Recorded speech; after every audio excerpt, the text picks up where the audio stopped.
High guys, तो Indian air force की तरफ से अग्निवीर वायु की पोस्ट निकाली गई है। स्पोर्ट्स कोटा की ये भर्ती यहाँ पर आपके लिए निकल के आ चुकी है 2024 की।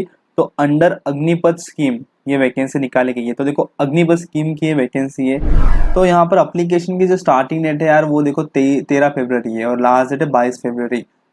आपके रिक्रूटमेंट ट्रायल्स कब से स्टार्ट होंगे? तो देखो 11 मार्च से स्टार्ट होंगे और 13 मार्च को तक रहने वाले हैं ये। तो अग्निवीर वायु की स्पोर्ट्स कोटा की ये भर्ती निकाली गई है।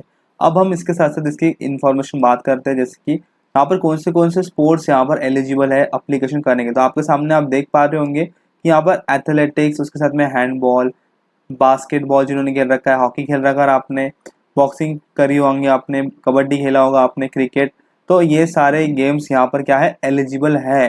तो अगर आपने ये गेम्स में से कोई गेम खेला होगा, जैसे कि नीचे आप देख सकते हो साइकिल पोलो है, स्क्वैश है, साइकिलिंग है, swimming, diving, football, golf, gymnastic, volleyball, water polo, weight lifting, wrestling, wushu, ये सारे गेम्स यहाँ पर एलिजिबल है। और उनका क्राइटेरिया भी आप देख पा रहे होंगे यहाँ पर, स्पेसिफिक इवेंट, पोजीशन और कैटेगरी आपको यहाँ पर उसकी दिखाई दे रही होंगी। तो वो आपको ध्यान से पढ़ लेना है। नोटिफिकेशन डिस्क्रिप्शन बॉक्स में लिंक है, यहाँ पे टेलीग्राम चैनल ज्वाइन कर लो, वहाँ पे आपको मिल जाएंगे। तो इसी के साथ साथ मैंने यहाँ पे देखो एप्लीकेशन लिंक भी डिस्क्रिप्शन बॉक्स में आपको दे दिए, वो नीचे जाके आप वहाँ पे चेक कर सकते हो। डिस्क्रिप्शन बॉक्स में आपको लिंक मिल जाएंगी, वहाँ से आप अप्लाई कर सकते हो। अब बात करते हैं कुछ यहाँ पर एलिजिबिलिटी प्रोसेस की। तो यहाँ पे आते हैं हम नीचे और एलिजिबिलिटी प्रोसेस की बात कर लेते हैं। तो यहाँ पर आप देख पा रहे होंगे, तो सबसे पहले डेट ऑफ बर्थ की बात की जाए तो देखो आपकी डेट ऑफ बर्थ 27 जून 2003 से लेकर 27 दिसंबर 2006 इस ड्यूरेशन के बीच में रहना चाहिए, तो यहाँ पे अप्लीकेशन कर सकते हो। और यहाँ पर देख सकते हो आपका upper age limit as on date of enrolment should be 21 years. तो डेट ऑफ एनरोलमेंट यानी कि हम अप्लाई कर रहे हैं उस डेट तक आपका जो एज है वो शुड बी 21 ईयर्स होना चाहिए। तो यहाँ पर आप देख सकते हो 2003 से लेकर 2006 के जो कैंडिडेट्स जो बॉर्न हुए थे वो यहाँ पे अप्लीकेशन कर सकते हैं। ओनली अनमैरिड मेल कैंडिडेट्स यहाँ पे अप्लीकेशन कर सकते हैं, ये भी बात ध्यान में रखनी है हमें। तो हम बात करते हैं क्वालिफिकेशन की। तो एजुकेशन क्वालिफिकेशन क्या चाहिए? तो देखो साइंस सब्जेक्ट्स वाले कैंडिडेट्स के लिए यहाँ पे बता रखा है कि अगर आपके 12th के अंदर साइंस सब्जेक्ट रहता है, जैसे कि मैथमेटिक्स, फिजिक्स, इंग्लिश, ये मैंने भी लिया था 12th में, तो मैं यहाँ पे अप्लाई कर सकता हूँ। तो यहाँ पर देखो 50% मार्क्स मुझे रहना चाहिए 12th के अंदर, और इंग्लिश के अंदर भी 50% मार्क्स रहने चाहिए मुझे। तो ये तो हो गया साइंस सब्जेक्ट के लिए। उसके साथ साथ अगर हम यहाँ पर नीचे आते हैं तो नीचे आप देख सकते हो कि जिन्होंने यहाँ पर डिप्लोमा कर रखा है वो लोग भी यहाँ पे अप्लीकेशन कर सकते हो। देखो 3 इयर्स का diploma in course of engineering, कौन से, तो ये देखो ये सारे फील्ड्स यहाँ पे आपको दिए गए हैं। तो इनके अंदर आपने अगर कोर्स इन इंजीनियरिंग कर रखा है तो भी आप अप्लाई कर सकते हो। तो यहाँ पर कितने मार्क्स चाहिए आपको? तो 50% मार्क्स भी आपको रहने चाहिए आपके इस डिप्लोमा के अंदर। अगर आपको इंग्लिश सब्जेक्ट रहता है तो उसके अंदर आपको 50% मार्क्स होने चाहिए। अगर इंग्लिश सब्जेक्ट नहीं रहता है तो आपके 10th के इंग्लिश सब्जेक्ट को देखा जाएगा और फिर आपका यहाँ पर क्या करेंगे, वो आपको एलिजिबल हो क्या 50% आपके 10th में रहते क्या इंग्लिश सब्जेक्ट में, तो यहाँ पे अप्लीकेशन कर पाओगे।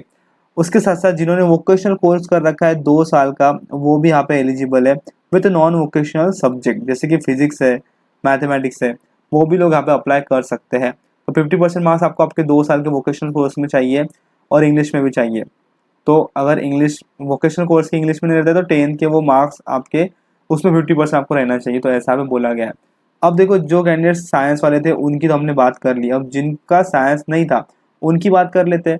तो यहाँ पे other than science subject candidates के लिए आप देख पा रहे होंगे कि 12th पास हो आप, 12th के अंदर आपको क्या चाहिए 50% मार्क्स चाहिए और इंग्लिश में भी 50% मार्क्स चाहिए। अब जैसे कि जिन्होंने बैचलर ऑफ आर्ट्स कर रखा है वो कैंडिडेट्स की बात कर रहा हूँ। अगर आपने 2 साल का कोई कोर्स कर रखा है वोकेशनल कोर्स, तो वो भी लोग यहाँ पे अप्लीकेशन कर सकते हैं। तो तब भी आपको 50% मार्क्स चाहिए आपके इस कोर्स के अंदर और यहाँ पर इंग्लिश में भी। तो देखो जिनका साइंस था वो भी अप्लाई कर पाएंगे और जिनका साइंस नहीं था वो भी अप्लाई कर पाएंगे। तो बहुत अच्छी अपॉर्चुनिटी यहाँ पे निकल के आ चुकी है। तो देखो आपको मार्क्स जो है वो यहाँ पे बता रखे कि 49.99 ऐसा नहीं चाहिए, वो डायरेक्ट 50 या 50 के अबव यहाँ पे रहना चाहिए। तो अब बात करते हैं स्पोर्ट्स अचीवमेंट की। तो आप अगर इंटरनेशनल चैंपियन हो, जूनियर या फिर सीनियर इंटरनेशनल चैंपियन हो, तो आप पे अप्लीकेशन कर सकते हो। यानी कि आपने ओलंपिक्स के अंदर खेला होगा या फिर इंटरनेशनल लेवल पे खेला होगा तो आप पे अप्लीकेशन कर सकते हो। अगर आपने यहाँ पर नेशनल कंपटीशन खेली है इंडिविजुअली अगर आपने यहाँ पे नेशनल कंपटीशन खेली है, आपका 5th प्लेस भी रहता है, तो भी आप पे अप्लीकेशन कर पाओगे। या फिर आपको बता दूं मैं, अगर आपने आपके स्टेट या फिर यूनियन टेरिटरी को दर्शाया है सीनियर नेशनल कंपटीशन में, तो भी आप अप्लीकेशन कर सकते हो। जैसे कि मैं महाराष्ट्र के लिए खेल रहा हूँ, मैं नेशनल लेवल की मैचेस खेल रहा हूँ, तो मैं यहाँ पे अप्लाई कर सकता हूँ। All India inter university competition में भी अगर आपने खेला है तो भी आप अप्लाई कर सकते हो। SAI खेलो इंडिया नेशनल में अगर मैंने खेला है तो भी मैं अप्लाई कर सकता हूँ। तो ये देखो ये सारी इन्फॉर्मेशन यहाँ पे दे रखी है।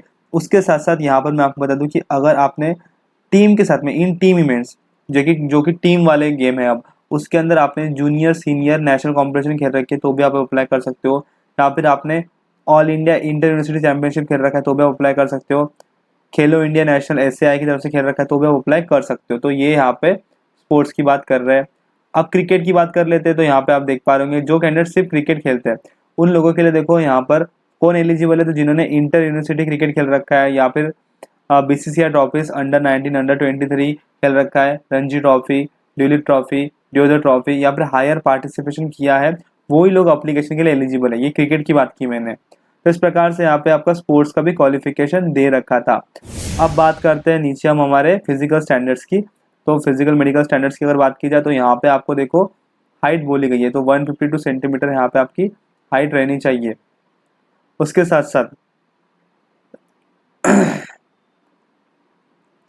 अब बात करते हैं मैंडेटरी मेडिकल स्टैंडर्ड्स की।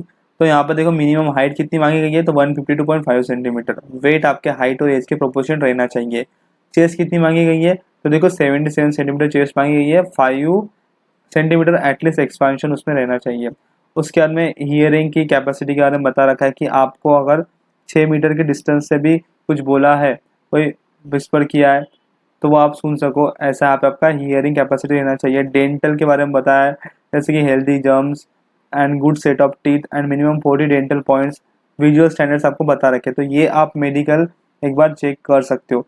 उसके बाद में देखो यहाँ पर कॉर्नियल सर्जरी अलाउड नहीं है, जिनका भी कॉर्नियल सर्जरी हुआ है इज़ नॉट एक्सेप्टेबल, तो वो भी बात ध्यान में रखनी है आपको। उसके साथ हम नीचे आएंगे, बात करते हैं टैटू की। तो यहाँ पर देखो permanent body tattoos are not permitted. तो परमानेंट बॉडी टैटूज परमिटेड नहीं है यहाँ पे, लेकिन आपके जो टैटूज है वो inner face of the four arms रहते हैं। तो यहाँ पे जैसे कि जो एल्बो से लेके रिस्ट का एरिया जो आपका फोर आर्म है उसके इनर साइड में रहता है, या फिर बैक साइड में रहता है आपके हैंड के रिवर्स साइड में, तो यहाँ पे वो चलेगा। और टैटू का टाइप और कौन सा टैटू है वो भी बहुत मैंडेटरी है। टैटू का साइज बहुत यहाँ पे ज़रूरी है देखना। तो देखो अगर आपका टैटू का टाइप कुछ इस प्रकार से आता है, ये अगर टाइप होते हैं आपके टैटूज के, तो वो यहाँ पर क्या अलाउड नहीं है, वो यहाँ पे अलाउड नहीं किया जाएगा। तो अगर आपको टैटू है तो आपको क्या करना है, यहाँ पे एक काम करना पड़ेगा। ट्रायल से पहले आपको यहाँ पर ट्रायल के वक्त ये सारी चीज़ें लेके आनी है। जैसे कि आपको क्या करना है, आपके फोटोग्राफ्स निकाल लेने हैं टैटू के, कितनी उसकी साइज है और क्या टाइप है उसका टैटू का, वो आपको क्या करना है, इनको बताना है। और एक बताने की रहेगी बात कि यहाँ पर जो ट्राइबल्स कैंडिडेट है, जिनके इसमें ट्रेडिशंस में रहता है, कस्टम उनके ट्रेडिशंस में रहता है कि टैटूज बनाना, तो वो लोग भी यहाँ पे ध्यान रखेंगे, तो उनके भी टैटू यहाँ पे कंसिडर किए जाएंगे। तो इस प्रकार से इन्फॉर्मेशन दी गई है। उसके बाद में यहाँ पे ओनली सी कैंडिडेट्स के लिए भी इन्फॉर्मेशन है, वो भी यहाँ पे देख सकते हैं। जैसे यहाँ पे डॉक्यूमेंट्स भी बता रखे हैं। तो देखो डॉक्यूमेंट्स आपको क्या करना है, ध्यान से पढ़ना है। नोटिफिकेशन अंदर आपको डॉक्यूमेंट्स, और अगर कोई परफॉर्मा यानी कि कोई आपके पास में टेम्पलेट नहीं है डॉक्यूमेंट्स का, तो वो आपको नोटिफिकेशन के अंदर ही मिल जाएंगे, उसकी प्रिंट निकाल सकते हो आप। डॉक्यूमेंट्स ध्यान से पढ़ लेना। जैसे कि देखो नो रिस्क सर्टिफिकेट आपका भी मिल रहा है, बॉडी टैटू सर्टिफिकेट आपका भी मिल जा रहा है, consent from physical fitness test, तो ये सारे परफॉर्मा आप देख लेना एक बार, आपको मिल जाएंगे। अब उसके बाद में यहाँ पर आपको बोला गया है आपके एम्प्लॉयबिलिटी के बारे में, उसके बाद में ट्रेनिंग के बारे में बता रखा है, आप देख पा रहे होंगे। लीव के बारे में बता रखा है, annual leave 30 days per year, ये एनुअल लीव आपको मिलती है। Sick leave based on the medical advice आपको मिलेंगी। उसके साथ मेडिकल एंड CSD फैसिलिटीज़ आपको मिलती है यहाँ पर। तो ये देखो इंडियन एयरफोर्स की तरफ से आपको यहाँ पे मेडिकल फैसिलिटी मिलती है, service hospitals as well as CSD provisions आपके लिए रहते हैं। पे अलायंस एंड अलाइज्ड बेनिफिट्स आपको मिलते हैं। जैसे कि आप देख सकते हो कि अग्निवीर वायु के अंदर आपको जो स्कीम है अग्निवीर की, उसके अंदर पैकेज ऑफ ₹30,000 पर मंथ, आपको पर मंथ यहाँ पे क्या मिलता है, फिक्स्ड ईयरली इंक्रीमेंट मिलता है, फिक्स्ड ईयरली इंक्रीमेंट आपको मिलता है। उसके साथ साथ यहाँ पर इन एडिशन में रिस्क एंड हार्डशिप अलाउंसेस मिलते हैं आपको। ड्रेस एंड ट्रैवल अलाउंसेस भी आपको यहाँ पे देते हैं। उसी के साथ साथ यहाँ पर देखो perk such as ration, clothing, accommodations, leave, travel concession, ये सब आपको यहाँ पे मिलता है। उसके बाद में देखो टर्मिनल बेनिफिट्स भी यहाँ पर आपको दिए जा रहे हैं सेवानिवृत्ति पैकेज के अंदर। तो वो पैकेज के अंदर देखो इतने सारे, फर्स्ट ईयर आपको 30,000 रुपये मिलेंगे। उसके बाद में आपको देखो इन हैंड कितना मिलेगा वो भी बता रखा है। कंट्रीब्यूशन अग्निवीर कॉर्पस फंड कितना जाता है वो भी बता रखा है। तो ये आपका निधि पैकेज है, सेवा निधि पैकेज, ये भी आप यहाँ पे देख सकते हो। तो आपको 4 साल के बाद में कितना मिलता है, तो अप्रोक्सीमेट आपको 10 लाख रुपए यहाँ पे सेवा निधि पैकेज के अंदर मिलते हैं। इसके साथ साथ यहाँ पर देखो insurance and death and display compensation आपको मिलता है ₹48 लाख का। इसके बाद में अग्निवीर स्किल सर्टिफिकेट आपको दिया जाएगा, वो भी यहाँ पे मिलता है। अब बात करते हैं यहाँ पे सिलेक्शन प्रोसीजर की। तो अब यहाँ पे आप देख सकते हो सीक्वेंस ऑफ एग्जामिनेशन। तो डे 1 में यहाँ पर आपको बता दूं कि आपका डॉक्यूमेंट वेरिफिकेशन होगा। जो आपका एडमिट कार्ड में एड्रेस लिखा होगा वहाँ पे आपको जाना है, जैसे कि यहाँ पे भी दे रखा है वो डेट को आपको जाना है, यानी कि 11 मार्च यहाँ पे बोल रखी है, उस डेट को जाना है आपके डॉक्यूमेंट्स लेके। और आपका यहाँ पे देखो फिजिकल फिटनेस टेस्ट भी उसी दिन हो जाएगा। तो वो कहाँ पे होगा, तो उसका भी एड्रेस यहाँ पे दिया गया है, तो यहाँ पे कंडक्ट किया जाएगा वो। तो पहले दिन आपका डॉक्यूमेंट वेरिफिकेशन और फिजिकल फिटनेस टेस्ट हो जाएगा। नेक्स्ट डे सेकेंड डे आपका क्या होगा, 12 मार्च को स्पोर्ट्स स्पेसिफिक ट्रायल्स होंगे। जो भी स्पोर्ट्स आपने खेला, सपोज मैंने क्रिकेट खेला है तो वो वहाँ पे होगा। तो ये उन लोगों का ही होगा जिन्हें डॉक्यूमेंट वेरिफिकेशन और फिजिकल फिटनेस टेस्ट क्लियर किया है। अगर जो लोग बच जाते हैं उन लोगों का थर्ड डे में होगा स्पोर्ट्स स्पेसिफिक ट्रायल्स, और फोर्थ डे और फिफ्थ डे में आपको मेडिकल एग्जामिनेशन होगा जो भी रिकमेंडेड कैंडिडेट्स है उनका। तो यहाँ पे देखो कोई एग्जामिनेशन नहीं होगी, स्पोर्ट्स कोटा भर्ती है तो कोई एग्जाम नहीं होने वाली है यहाँ पे। आपका सिर्फ क्या होगा, स्पोर्ट्स जो खेल रहे हैं आप उसके ऊपर से आपका सिलेक्शन किया जाने वाला है। आपका फिजिकल फिटनेस टेस्ट, आपका स्पोर्ट्स का टेस्ट और फिर आगे मेडिकल टेस्ट, इस पर से आपका सिलेक्शन किया जाने वाला है। तो डॉक्यूमेंट्स रेडी रखना गाइस, डॉक्यूमेंट्स बहुत जरूरी है। फिजिकल फिटनेस टेस्ट का क्राइटेरिया आप देख सकते हो यहाँ पर। डॉक्यूमेंट्स जो हमने पहले देखे थे वही डॉक्यूमेंट्स यहाँ पे देखो आपको चाहिए। ओरिजिनल डॉक्यूमेंट्स आपको यहाँ पे लेके जाना पड़ेगा। ओरिजिनल पासिंग सर्टिफिकेट, मार्कशीट आपको यहाँ पे लेके जाना है। एडमिट कार्ड भी लेके जाना है, ओरिजिनल सारे आपको कॉपीज आपको अच्छे से लेके जाना है, वो जरूरी है। उसके बाद में यहाँ पर फिजिकल फिटनेस टेस्ट के अंदर आप देख सकते हो 1.6 किलोमीटर की आपकी क्या होंगी यहाँ पे रनिंग होने वाली है। उसके बाद 10 पुशअप्स होंगे, 10 सिटअप्स होंगे एंड 20 स्क्वाट्स होंगे। तो वो भी आप यहाँ पे देख सकते हो, टेस्ट, उसका मैक्सिमम टाइम पीरियड और उसके रिमार्क्स। नेक्स्ट हम नीचे बात कर लेते हैं यहाँ पर candidate are advised to bring their sports shoes and short tracks and pants. तो ये आपको लेके आना है। फिर उसके अंदर स्पोर्ट्स की स्किल टेस्ट होंगी, जो लोग पीएफटी पास हुए उनकी होंगी ये, तो उसका भी आपको मैंने इन्फॉर्मेशन बताया पहले। तो स्पोर्ट्स स्किल ट्रायल्स होंगे, उसके बाद आपका क्या होगा, मेडिकल एग्जाम होगा, जिसके अंदर मैंने पहले बताया कि आपका हियरिंग, आपके टैटू की इन्फॉर्मेशन, आपका वहाँ पर सारी इन्फॉर्मेशन चेक करेंगे जो भी मेडिकल एग्जाम्स होंगे। तो देखो यहाँ पे आप देख सकते हो बायोकेमिस्ट्री, जिसके अंदर ये सारी चीज़ें यहाँ पर आती है। तो अगर कोई candidate as a medical unfit declare किया जाता है तो वो लोग क्या कर सकते हैं, अपील कर सकते हैं मेडिकल बोर्ड की तरफ। और ये उसके लिए आपको क्या करना है, 40 रुपये यहाँ पर डिपॉजिट करना पड़ेगा। तो यहाँ पे आप अनफिट हो, उसका जो सर्टिफिकेट आपको मिल रहा है वो, और आपका original copy of MRO photo copy of unfitness certificate, ये सब आपको क्या करना है, सबमिट करना पड़ेगा। कहाँ पर, तो यहाँ पर सबमिट करना है 3 वर्किंग डेज के अंदर आपके मेडिकल एग्जाम के बाद में। तो जो भी डॉक्यूमेंट्स आपको देंगे वो और आपके photo copy of unfitness certificate वो आपको सबमिट करना पड़ेगा 3 वर्किंग डेज में। यानी कि आप अपील कर सकते हो कि आपको लगता है कि मैं फिट हूँ लेकिन अनफिट बताया गया, तो आप फिर से ट्रायल दे सकते हो एक बार ऐसा करके। तो सारी फैसिलिटी आपका भी मैनेज करनी, no TA DA shall be admissible. तो आपको कुछ नहीं मिलेगा, आपको क्या करना है, सिर्फ वहाँ पे क्या जाना है, आपके भरोसे पे जाना है। आप देखो अब अप्लीकेशन की इन्फॉर्मेशन यहाँ पे दे रखी है। तो अप्लीकेशन के वक्त आपको क्या लगने वाले, ये सारे डॉक्यूमेंट्स आपको लगने वाले हैं जेपीजी फॉर्मेट के अंदर, स्कैन डॉक्यूमेंट्स।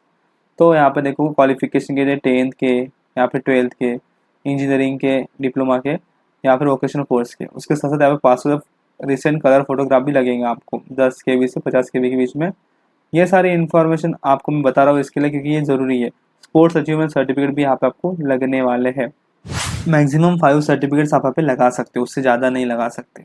एग्जामिनेशन फ़ी कितनी रहने वाली है, तो 100 रुपये एग्जामिनेशन फ़ी यहाँ पे रहने वाली है। तो इस प्रकार से अगर कोई डाउट आपको रहता है तो आप यहाँ पे कांटेक्ट कर सकते हो। ये इनके नंबर्स वगैरह आपको दे रखे, तो यहाँ पर क्या करना है, ये कांटेक्ट कर सकते हो। तो इस प्रकार से ये इंडियन एयर फोर्स की तरफ से, IAF की तरफ से बढ़िया वैकेंसी निकाली गई थी। अगर आपको वीडियो अच्छा लगता है तो जरूर से लाइक कर देना गाइस, और उसके साथ साथ यहाँ पर क्या करना है, आपको फॉलो करना है हमारे इंस्टाग्राम के चैनल को। तो फॉलो करना मत भूलना, यहाँ पर @JS भक्ति को तो फॉलो कर लेना। तो इस प्रकार से आपको सारी इन्फॉर्मेशन मिल गई है। अगर कोई डाउट रहता है आप मुझे क्या कर सकते हो, कमेंट कर सकते हो। तो जरूर से कमेंट करें। मिलते हैं नेक्स्ट वीडियो में।